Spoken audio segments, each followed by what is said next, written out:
नमस्कार दोस्तों, आपका स्वागत है मेरे YouTube चैनल पर। आज सुनेंगे फिर से एक बहुत ही दिलचस्प कहानी। संदीप अपने छोटे से किराए के कमरे में बेचैन घूम रहा था। जुलाई की तपती गर्मी में पसीने से तरबतर उसकी शर्ट शरीर से चिपक चुकी थी। मन में कई सवाल और अनिश्चितता की एक लहर थी। क्या वह इस बार भी नाकाम रहेगा? पिछले 2 सालों से वह प्रशासनिक सेवा की परीक्षा दे रहा था, लेकिन हर बार असफलता हाथ लगती थी। आज परिणाम का दिन था, पर उसकी हिम्मत नहीं हो रही थी कि साइबर कैफ़े जाकर अपना परिणाम देख सके। उसका फ़ोन भी पुराने मॉडल का था, जिसमें इंटरनेट नहीं चलता था।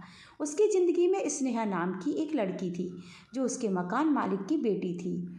स्नेहा ने वादा किया था कि अखबार आने पर वह उसका परिणाम दिखा देगी। दोपहर के 12 बज चुके थे, लेकिन स्नेहा का कहीं अता पता नहीं था।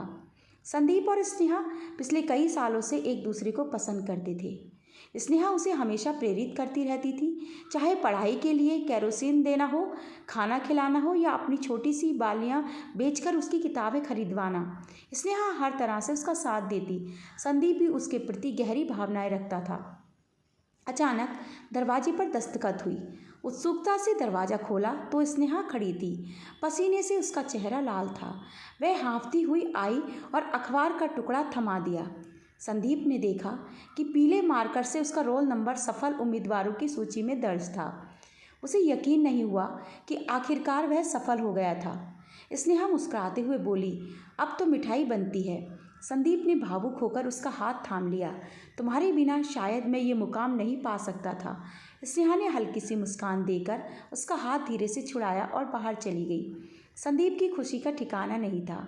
उसकी आर्थिक स्थिति अभी भी कमज़ोर थी। उसने कमरे में छिपा कर रखे सारे पैसे खोजे और कुल 120 रुपये इकट्ठे कर पाया। सोच रहा था कि इतने पैसों में या तो घर जा सकता है या खाना खा सकता है। तभी फिर से दरवाजे पर दस्तखत हुई। इस बार स्नेहा एक थाली लिए खड़ी थी, जिसमें तरह तरह के व्यंजन थे। संदीप की आंखें नम हो गईं। स्नेहा, तुम्हारे एहसान का कर्ज मैं कभी नहीं चुका पाऊंगा। स्नेहा ने प्यार से कहा, ये एहसान नहीं है, मेरा प्यार है। संदीप खाना खाकर सामान लेकर घर से निकल पड़ा। गांव पहुंचते ही वहां का माहौल बदल गया। गांव वालों ने ढोल नगाड़ों से उसका स्वागत किया। पिता गर्व से कहते, मेरा बेटा कलेक्टर है।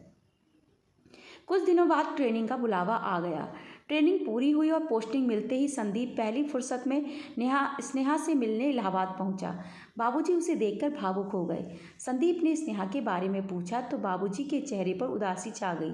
बाबूजी बोले, स्नेहा शादी के एक दिन पहले ही घर छोड़कर चली गई थी। वह एक अखबार का टुकड़ा सीने से लगाए कहती थी कि वो आएगा और मुझे ले जाएगा। संदीप का दिल टूट गया। उसने बाबूजी से माफ़ी मांगी और बाहर निकल गया। सालों तक उसने स्नेहा को तलाशा, लेकिन असफल रहा। धीरे धीरे उसने उम्मीद छोड़ दी।